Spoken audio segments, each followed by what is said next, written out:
शिक्षकगण को प्रणाम।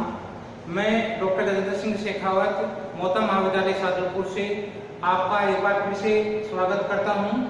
मैं मानव भूगोल में आपको सेकेंड ईयर बुक है, सेकेंड ईयर बुक में मानव भूगोल की किताब में मानव प्रजातियों का वर्गीकरण, इसमें विश्व की प्रजातियों का वर्गीकरण आपको बता दिया था। आज अपन नया टॉपिक शुरू कर रहे हैं। भारत में जो प्रमुख प्रजातियां कौन कौन सी है उसका वर्गीकरण। तो भारत की इंपॉर्टेंट प्रजातियां, विश्व में जो प्रजातियां पाई जाती है 6 की 6 प्रजातियां, सेम वो की वो प्रजातियां विश्व की भारत में है। भारत में भी प्रजातियों का जो वर्गीकरण है, जो अलग अलग वैज्ञानिकों ने, अलग अलग भूगोलवेताओं ने, मानव शास्त्रियों ने इसका वर्गीकरण किया है, लेकिन जो सबसे मान्य वर्गीकरण है वो डॉक्टर BS गुहा के द्वारा है। तो डॉक्टर BS गुहा भारतीयों का प्रजातियों का जो वर्गीकरण है उसमें डॉक्टर BS गुहा द्वारा जो वर्गीकरण दिया गया है वो वर्तमान समय में सर्वमान्य है, सभी लोग उसको मानते हैं। डॉक्टर BS गुहा ने प्रजातियों के जो वर्गीकरण किया है, डॉक्टर BS गुहा ने जो वर्गीकरण किया है प्रजातियों के शारीरिक लक्षणों के आधार पर तथा वैज्ञानिक तथ्यों का गहन अध्ययन किया और अध्ययन करने के बाद में उनके आधार पर अधिक शुद्ध व तार्किक ढंग से भारतीय प्रजातियों का वर्गीकरण 1944 में प्रतिपादित किया। या उन्होंने अपना जो सिद्धांत है, ये प्रजातियों का वर्गीकरण है, ये जनसंख्या में प्रजातीय तत्व है। जनसंख्या में एक लेख लिखा उन्होंने, लेख का नाम था जनसंख्या में प्रजातीय तत्व। इस लेख में जो लेख उनका छपा था वो 1944 में उन्होंने एक लेख लिखा था और लेख था जनसंख्या में प्रजातीय तत्व। इस लेख में उन्होंने भारतीय प्रजातियों का वर्गीकरण किया। भारतीय प्रजातियों के वर्गीकरण में उन्होंने मुख्य रूप से भारतीय प्रजातियों को वर्गीकरण 6 भागों में बांटा है। भारतीय प्रजातियों का वर्गीकरण है ये 6 भागों में बांटा है। इसमें पहला आपका निग्रेटो प्रजाति सबसे पहले हुई थी। 8 नंबर आपके ऑस्ट्रोलाइड प्रजाति है, 2 नंबर पर आद ऑस्ट्रोलाइड प्रजाति है, 3 नंबर पर मंगोलाइड प्रजाति है। ये मंगोलाइड प्रजाति 2 प्रकार की है, एक पूरा मंगोलाइड, ये पूरा मंगोलाइड भी 2 प्रकार की है, लंबे सिर वाले मंगोलाइड और छोटे सिर वाले मंगोलाइड। दूसरा मंगोलाइड का प्रकार है तिब्बत मंगोलाइड। चौथी प्रजाति है भारतीय, वो है भूमध्य सागरीय। इस भूमध्य सागरीय प्रजाति को भी अल्पार्नोइड के आधार पर 2 भागों में, आपको 3 भागों में बांटा है।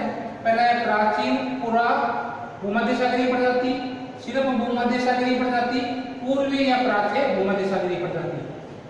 पांचवा जो आपका है चौड़े सिर वाले प्रजाति, और चौड़े सिर वाले प्रजाति है इसको अपने 3 भागों में बांटते हैं। 3 उप प्रजातियां इसके भी है, अल्पार्नाइड, दिनारिक, आर्मेनाइड, और छठा आपका है नार्डिक प्रजाति। इस प्रकार से उन्होंने अपना वर्गीकरण किया। इस वर्गीकरण में भारतीय प्रजातियों को 6 भागों में बांटा है। 6 में से जो मुख्य भाग है उनमें उनका उप भागों में बांटा है। जैसे मंगोलाइड प्रजाति है, मंगोलाइड प्रजाति को 2 भागों में बांटा है, पूरा मंगोलाइड प्रजाति, तिब्बत मंगोलाइड प्रजाति। इसी प्रकार से भूमध्य सागरीय प्रजाति है, इसको 3 उप भागों में बांटा गया है, 3 उप भागों में बांटा गया है। प्राचीन या पूरा भूमध्य सागरीय प्रजाति, भूमध्य सागरीय प्रजाति, पूर्व प्राचीन भूमध्य सागरीय प्रजाति। इसी प्रकार से चौड़े सिर वाली प्रजातियां हैं, पश्चिमी प्रजातियां हैं, इसको भी अल्पार्नाइड, दिनारिक, आर्मेनाइड, इन 3 उपभागों में बांटा है। और आपका 6 नंबर है नार्डिक प्रजाति। नार्डिक प्रजाति है ये सबसे बाद में विकसित प्रजाति हुई, यह सबसे बाद में भारत में आई थी ये प्रजाति।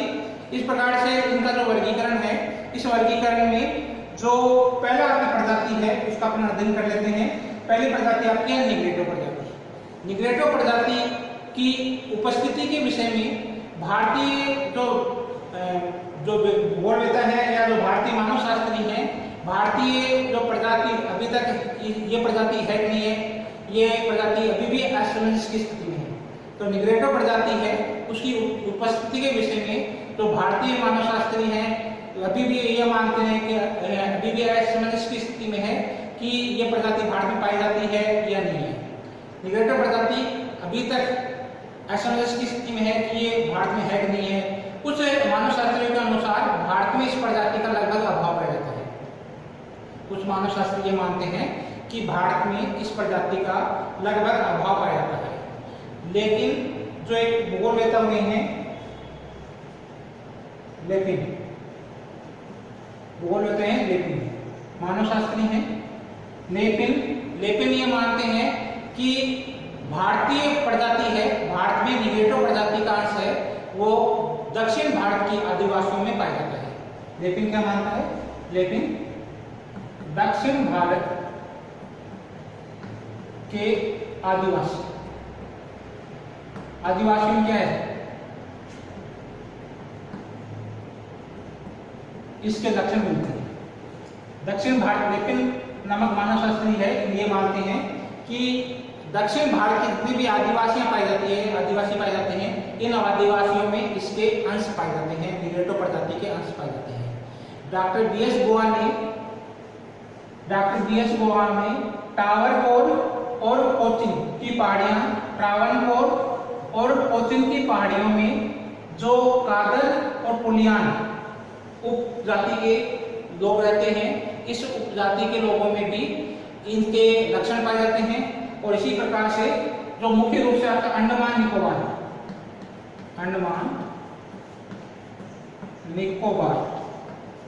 द्वीप समूह है, ये भारत का जो अंडमान निकोबार द्वीप समूह है, ये लक्षद्वीप है और ये आपका पूरा भाग है, ये अंडमान निकोबार, ये जो आपका है, इस अंडमान निकोबार द्वीप समूह में आपकी इस प्रजाति के लक्षण पाए जाते हैं, निग्रोटो प्रजाति के लक्षण पाए जाते हैं। ये अंडमान निकोबार द्वीप समूह है, इस अंडमान निकोबार द्वीप समूह में भी मुख्य रूप से जो निग्रोटो प्रजाति के लोग निवास करते हैं, अधिक संख्या में निवास करते हैं। तो भारत में अंडमान निकोबार द्वीप समूह है, इसमें निग्रोटो प्रजाति की संख्या अधिक मानी जाती है। Doctor BS. गोवा मानते हैं कि निग्रोटो प्रजाति के गुण है जो भारत में है, वो मुख्य रूप से अंडमान निकोबार द्वीप समूह में भी मिलते हैं। अधिक संख्या में जो लोग हैं अंडमान निकोबार द्वीप समूह में, वो इसी प्रजाति के हैं, किसके हैं? निग्रोटो प्रजाति के लोग निवास करते हैं। जो इसकी मूल निवास है, आपका जो मूल निवासी है निग्रोटो अंडमान निकोबार द्वीप समूह के जो मूल निवासी है, इस प्रजाति के प्रतिनिधित्व करते हैं। भारत में अंडमान निकोबार द्वीप समूह है उसमें, लेकिन वर्तमान समय में इन लोगों की दिन प्रतिदिन संख्या है वो कम होती जा रही है। निग्रोटो प्रजाति का भारत में आगमन उस समय हुआ जब ये अविकसित अवस्था में थी, मानव सभ्यता थी, ये मानव सभ्यता का जो विकास है वो कम हुआ था, या अविकसित अवस्था में थी। निग्रोटो प्रजाति जब भारत में आई तो भारत में आगमन के समय, उस समय ये सब जो इनकी सभ्यता थी वो आदिवासी लोग में रहते थे, या सभ्यता का विकास उस समय नहीं हुआ था। ये गुफा बनाकर रहते थे, लेकिन जो भारत में वट वृक्ष और गुफा बनाना,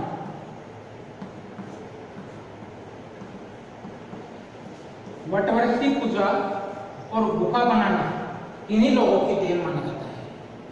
सबसे पहले जो भारत में वट वृक्ष की पूजा है, बरगद का वृक्ष होता है, और गुफा बनाकर जो रहना, इन्हीं लोगों ने सबसे पहले निर्माण करने का श्रेय है, इन्हीं प्रजाति को माना जाता है।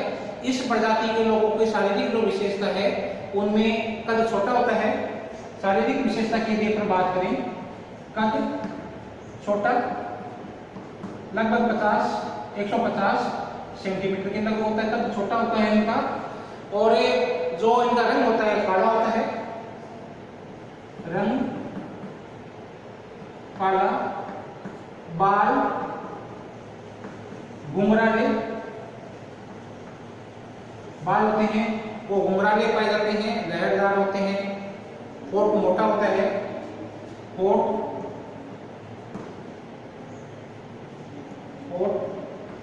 मोटा खुला होता है, आगे की तरफ निकला हुआ होता है।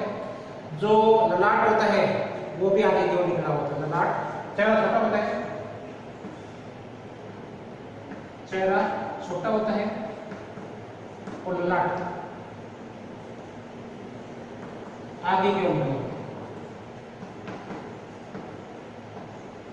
ये इसकी निग्रोटो प्रजाति की विशेषता है। कद छोटा है, रंग काला है, बाल घुंघराले हैं, जो होठ मोटे हैं, चेहरा छोटा होता है, और ललाट आगे की ओर। प्रजातियों में ही दूसरी प्रजाति आपकी है आर्ड ऑस्ट्रेलाइड प्रजाति। आर्ड ऑस्ट्रेलाइड प्रजाति है, विभिन्न मानव शास्त्रियों के अनुसार वर्तमान समय में भारत की विभिन्न प्रजातियों में ऑस्ट्रेलाइड प्रजाति है, उसकी संख्या सर्वाधिक है। भारतीय प्रजातियों में जो विभिन्न प्रकार की मानव प्रजातियां हैं, उसमें विभिन्न मानव शास्त्री ये मानते हैं कि वर्तमान समय में भारत की विभिन्न जनजातियां हैं, जो शेड्यूल्ड ट्राइब्स है, जो जनजातियां हैं उसमें ऑस्ट्रेलोइड प्रजाति की संख्या सर्वाधिक है। इस प्रजाति के लोगों की अधिकांश संख्या है वो भारत के दक्षिणी भाग में निवास करते हैं। इनकी जो उप प्रजातियां हैं, जो मुख्य रूप से इनकी मलायन है, चेंचू है, कुरम्बा है, यरुम्बा है, मुंडा है, ओरो है, गोंड, खोंड, बदांगा, कोल, संथाल और भील। ये भारत की जो प्रमुख जनजातियां पाई जाती है, इन जनजातियों में जो शारीरिक लक्षण है इस प्रजाति के जो लक्षण मुख्य रूप से मिलते हैं।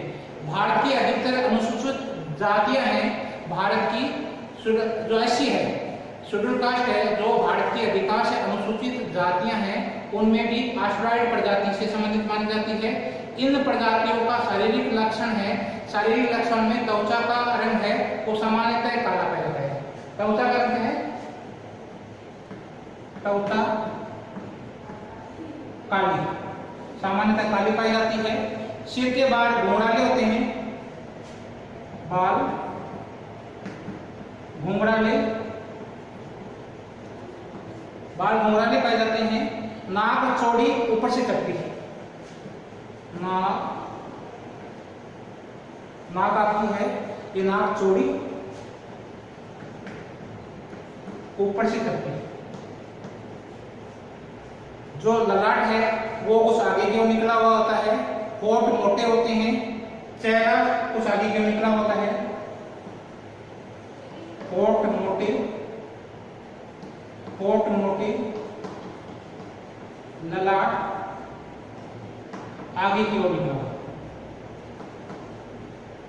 निकला होता है। जो कद छोटा होता है, सिर लंबा होता है। मुख्य विशेषता इसकी है कि भारत की जितनी भी प्रजातियां आपकी है तो जनजातियां मानी जाती है। जनजातियों में जो लक्षण पाए जाते हैं, जो भारत की प्रजातियां है, प्रजातियों में मुख्य रूप से आपके ऑस्ट्रेलोइड है, इसमें भारत की जो जितनी भी जनजातियां हैं और भारत की जो अनुसूचित जातियां हैं उनमें मुख्य रूप से क्या है कि ऑस्ट्रेलोइड प्रजाति के गुण पाए जाते हैं। सबसे ज्यादा जो कोल, संथाल, ये जो आपकी गोंड है और आपका बदागा है, कोल, संथाल, भील, जो भारत की जितनी भी जनजातियां हैं और भारत की जितनी भी प्रजाति आपकी जो है ना अनुसूचित जातियां हैं, इन अनुसूचित जातियों में भी इसी प्रजाति के सबसे ज्यादा लक्षण मिलते हैं। ऑस्ट्रेलोइड प्रजाति के गुण है ये सबसे ज्यादा मिलते हैं।